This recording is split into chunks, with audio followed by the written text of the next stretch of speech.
It's May 22nd, 2014, and we're in Washington, D.C. at the White House for the first day of issue dedication ceremony for the Harvey Milk Forever Stamp. Harvey Milk was a visionary leader who became one of the first openly gay elected officials in the United States when he won a seat on the San Francisco Board of Supervisors in 1977. Milk's achievements gave hope and confidence to the lesbian, gay, bisexual, and transgender community in the U.S. and elsewhere at a time when the community was encountering widespread hostility and discrimination. Milk believed that government should represent all citizens, ensuring equality and providing needed services. His remarkable career was tragically cut short nearly a year after taking office when he and San Francisco Mayor George Moscone were assassinated. After his death in 2009, Harvey Milk was awarded the Medal of Freedom by President Barack Obama. And I'm Kristal Hart, reporting from Washington, D.C. at the White House. As we honor the life and legacy of a leader dedicated to the fundamental value, American value of equality. That's why, John, your remarks were so great. Because Harvey was a leader. He came out first. He urged others to come out. He was recruiting, all of that. But he was a progressive who cared about the rights of everyone. And that's why I loved hearing your association with him. In fact, I was thinking of stories when we were in picket lines for one thing or another, leafleting for one thing and another. So while his focus and what he is remembered for is about his advocacy and his leadership and his being a pioneer in the LGBT issues and community, he was there for everyone. We recognize San Francisco for being a place where so much of this could be possible. When Stuart said that I had my semantics correct about tolerance, in San Francisco we think tolerance is sort of a condescending word. We do not tolerate people, and especially in the community, we respect and we take pride, and we take pride. And we celebrate Harvey today, his courage and accomplishment in the face of really some mean-spirited things demonstrated by that jury, which was a jury not only about Harvey, but about George Moscone, who stood side by side on the gay rights. We commit ourselves to work, continue the work that Harvey put forth. This day represents a simple but precious message of progress that we have sought for years, the first LGBT leader commemorated on a stamp. And appropriately, it is Harvey Milk. It's only the latest in a cascade of victories for the community, from the signal, of course, we talk about DOMA in the Supreme Court, Prop 8, California, recent rulings striking down same-sex marriage prohibitions from Arkansas to Oregon to Pennsylvania. And what had been Harvey's 84th birthday today, celebrating a stamp that bears his radiant smile, and we all know that, captured by photographer Danny Nicoletta. Where are you, Danny? Danny Nicoletta. You captured him so well.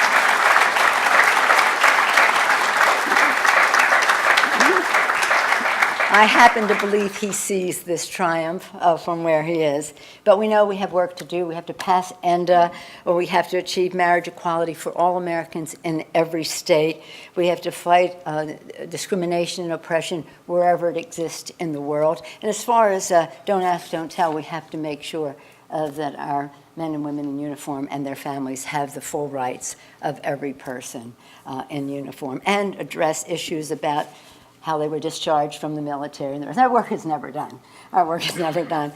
But Harvey's leadership was relentless as well, and we too must be relentless in those efforts to ensure the fundamental rights of all people, regardless of sexual orientation, gender identity, race, ethnicity, creed, or background. In this work, Harvey's legacy continues to carry us forward. I come from Silicon Valley, in which we are very savvy with text messages, and we usually don't send out mail anymore, but I have this sudden urge to send out a bunch of mail now. We're going to promote paper cuts, yes. But it's truly an honor to be here. I often ask myself, what am I doing here?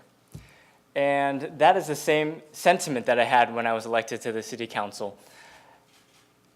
When I ran for office, people said, you're too young, not enough experience. People said, we want American interests, not Chinese interests. People said, we don't want the homosexual agenda in our community. And of course, when we think about being young and the talent of Silicon Valley and about the innovation and bringing new ideas, that's what's critically important, about the investment not only in the future, but also in the present. And when it comes down to being of Chinese descent, I'm fourth-generation Californian, speaking more Spanish than I do Chinese. But yet I was seen as a perpetual foreigner. And when I served as mayor for the city of Campbell in 2010, there were some leadership challenges that I faced. And the challenges of the fact that as mayor of the city, I could officiate a wedding, marry two people, but I couldn't get married myself.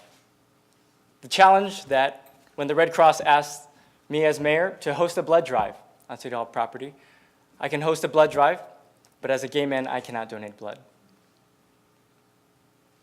The challenge when the Boy Scouts come and visit to earn their merit badge, and one of the boys says, Mr. Mayor, were you also in Boy Scouts? Is that how you became mayor? The parents' eyes were...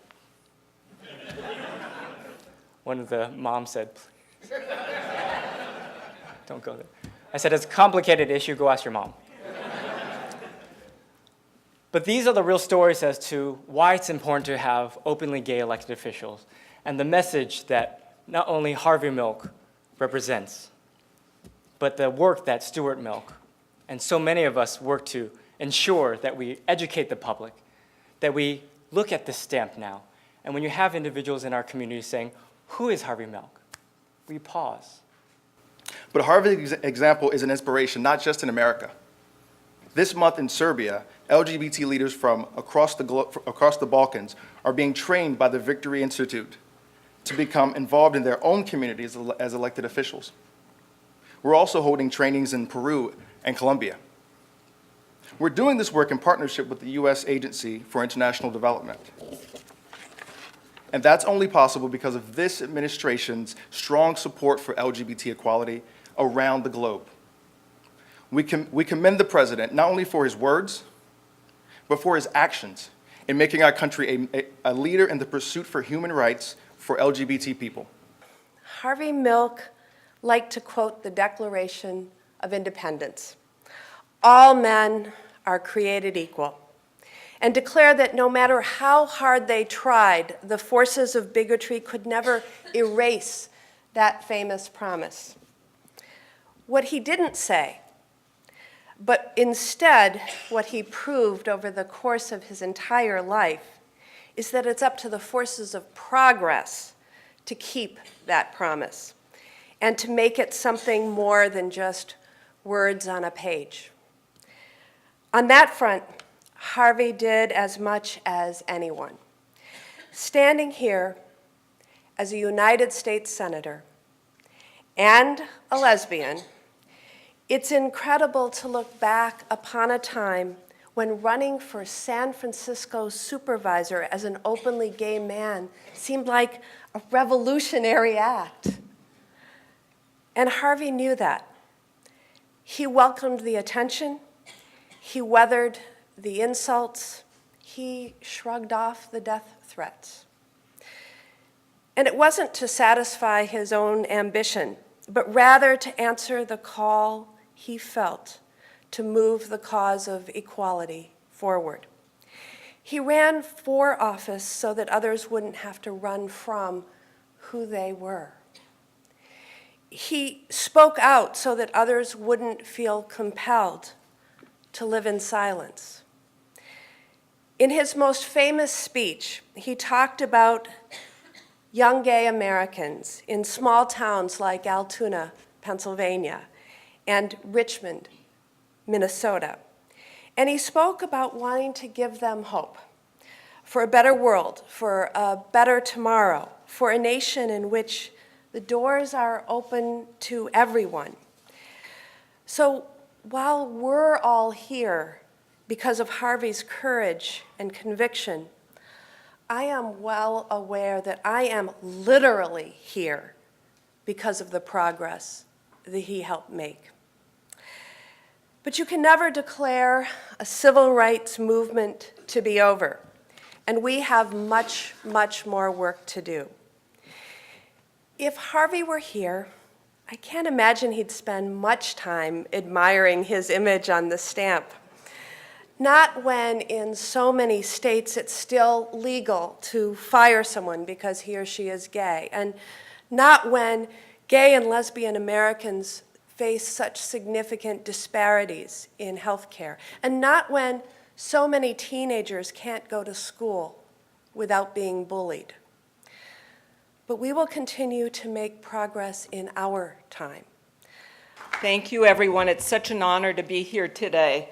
I'm sure each and every one of you in the audience is jealous you're not up here being the closer after all these incredible speakers we had. Believe me, I was thinking as I was sitting here, what else is there to say? I think you'll hear some recurring themes here, and probably the only thing I didn't agree with that was said today, and excuse me, Senator Baldwin, but Harvey would have been like so in love with this picture of himself. He probably would have had it blown up 3 times the size for his office, but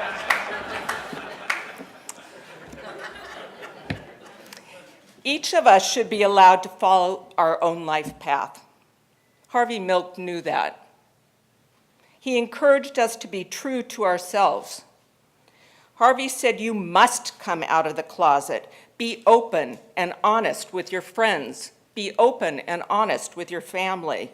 He gave us permission to be openly gay, to be openly out and proud. He gave us permission to chart our own life course. Harvey instilled hope in all of us, hope for the future, a future where LGBT people would be treated with dignity and respect. He knew before anyone else that to change the attitudes in our society, we had to come out of hiding. Harvey said, and I love this, he said, once they realize that we are indeed their children, that we are indeed everywhere, every myth, every lie, every innuendo will be destroyed once and for all. I feel my friend Harvey Milk smiling down on us today. His presence is here. I find it a little bit ironic in a wonderful way that during his campaign, we didn't have enough money for postage. This is a true story. We had one beautiful brochure that we put together, and we couldn't get it out. We relied on our volunteers to hand deliver it to our constituents. So Harvey, here you are today on a United States postage stamp. And I say this is a wonderful thing because you will be there forever. Thank you. Customers have until July 21st, 2014 to obtain the first day of issue postmark by mail. Affix the stamps to envelopes of your choice, address the envelopes to yourself or others, and place them in larger envelopes addressed to Harvey Milk, Special Events, P.O. Box 92282, Washington, D.C. 20090-2282. After applying the first day of issue postmark, the Postal Service will return the envelopes through the mail. There is no charge for the postmark up to a quantity of 50. For more than 50, there is a 5-cent charge per postmark. All orders must be postmarked by July 21st, 2014. And I'm Kristal Hart reporting from the White House in Washington, D.C.